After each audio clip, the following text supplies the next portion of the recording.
Blackstone presents The War in the Air by H.G. Wells. This book is read by Gregory Dwyer.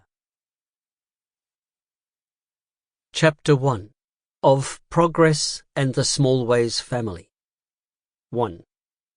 "This here progress," said Mr. Tom Smallways, "it keeps on." "You'd hardly think it could keep on," said Mr. Tom Smallways. It was long before the war in the air began that Mr. Smallways made this remark. He was sitting on the fence at the end of his garden and surveying the great Bun Hill gasworks with an eye that neither praised nor blamed. Above the clustering gasometers, three unfamiliar shapes appeared, thin, wallowing bladders that flapped and rolled about, and grew bigger and bigger and rounder and rounder. Balloons in course of inflation for the South of England Aero Club's Saturday afternoon ascent.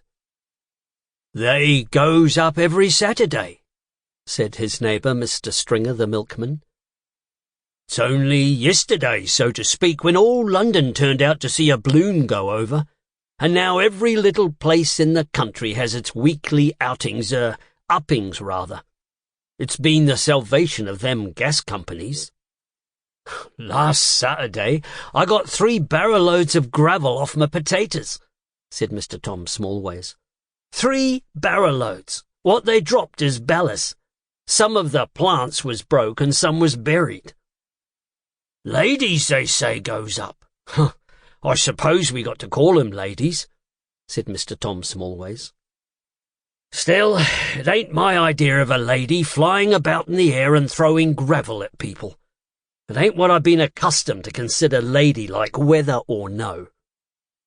Mr. Stringer nodded his head approvingly, and for a time they continued to regard the swelling bulks with expressions that had changed from indifference to disapproval.